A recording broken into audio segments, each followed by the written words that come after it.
Kepercayaan keharingan. Pertama, kita akan membahas mengenai konsep dari kepercayaan keharingan.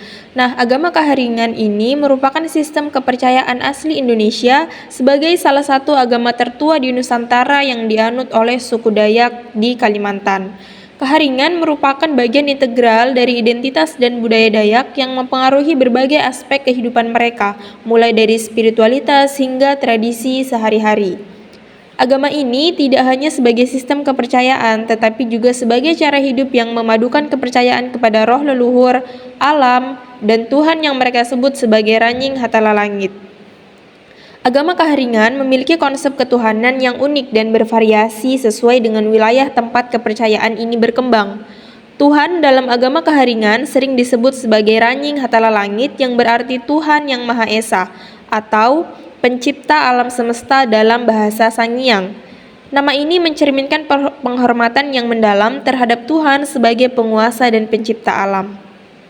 Keharingan juga memiliki simbol penting yakni batang garing yang merupakan lambang pohon kehidupan. Simbol ini merupakan representasi dari hubungan harmonis antara manusia, alam, dan Tuhan, serta sering ditemui dalam berbagai aspek budaya Dayak. Selanjutnya, sejarah singkat kepercayaan keharingan. Kepercayaan keharingan ini telah ada sejak lama, namun baru dikenal secara luas pada tahun 1944. Pada masa itu, Jilik Riwut, seorang tokoh terkemuka Dayak yang menjadi residen Sampit, memperkenalkan istilah ini kepada masyarakat luas. Nah, sejak tahun 1950-an, penganut keharingan mulai memperjuangkan pengakuan resmi dari pemerintah Indonesia.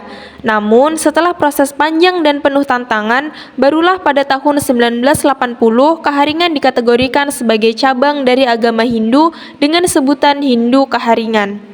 Integrasi ini dilakukan untuk memudahkan para penganutnya dalam mengakses hak-hak sipil dan keagamaan yang setara dengan pemeluk agama lain di Indonesia. Selanjutnya, peribadatan dan upacara dari kepercayaan keharingan. Yang pertama ada basarah. Basarah terbagi menjadi dua, yakni basarah umum dan basarah keluarga. Basarah umum merupakan ibadah wajib yang dilakukan di balai basarah dan dilakukan setiap hari Kamis. Sedangkan basarah keluarga, yakni peribadatan yang bisa dilakukan di rumah atau tempat tertentu, seperti basarah kawin adat dan basarah di tempat orang yang meninggal. Kemudian yang kedua ada tiwah. Tiwah merupakan upacara besar umat keharingan yang harus dilakukan untuk menghormati saudara mereka yang telah meninggal dunia dengan mengorbankan belasan babi atau kerbau dan digelar selama 1 minggu. Yang ketiga ada bagawi atau pesta panen. Bagawi merupakan upacara besar yang selalu dilakukan saat musim panen tiba. Selanjutnya ada ritual keselamatan. Ritual keselamatan ini ada dua. Yang pertama balian atau perdukunan, merupakan ritual yang biasa dilakukan saat anggota keluarga mengalami sakit yang cukup parah dan diperkirakan berasal dari gangguan gana atau makhluk halus. Yang kedua ada bahajat atau selamatan. Bahajat merupakan ritual yang baru akan dilaksanakan saat peristiwa penting seperti kelahiran, pernikahan, kematian, maupun pembangunan rumah. Kepercayaan Sunda Wiwitan. Sunda Wiwitan merupakan kepercayaan suku Baduy. Ajarannya terkandung dalam kitab Sangyang Siksa Kandang Karisian, yaitu sebuah kitab yang berasal dari zaman kerajaan Sunda yang berisi ajaran keagamaan, tuntunan moral, aturan, dan pelajaran budi pekerti. Kitab ini disebut Kropak 630 oleh Perpustakaan Nasional Indonesia. Dalam ajaran Sunda Wiwitan, penyampaian doa dilakukan melalui nyanyian, pantun, dan kidung serta gerak tarian. Tradisi ini dapat dilihat dari upacara syukuran panen padi dan perayaan pergantian tahun yang berdasarkan pada penanggalan Sunda. Tempat suci atau tempat pemujaan yang dianggap sakral atau keramat dalam agama Sunda Wiwitan adalah pamunjungan atau disebut kabuyutan. Pamunjungan merupakan punden berundak yang biasanya terdapat di bukit, dan di pamunjungan ini biasanya terdapat arca, batu cengkok ataupun bantu mangkok dan lain-lain.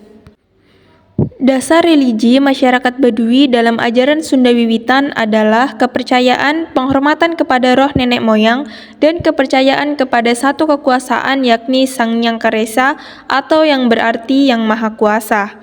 Nah, menurut Kusnaka tahun 2005, beliau berpendapat bahwa menurut orang Badui, kata wiwitan berasal dari kata wit-witan yang berarti pepohonan. Mereka menganalogikan bahwa unsur-unsur tubuh manusia itu berasal dari pepohonan dan semua itu bertumbuh menjadi besar atau dewasa. Peribadatan dan upacara kepercayaan Sunda Wiwitan. Di sini ada 5. Yang pertama, olah rasa. Olah rasa merupakan ibadah yang dilakukan pada waktu subuh dan petang. Olah rasa ini merupakan kegiatan yang dilakukan agar jiwa lebih dekat kepada Sang Pencipta.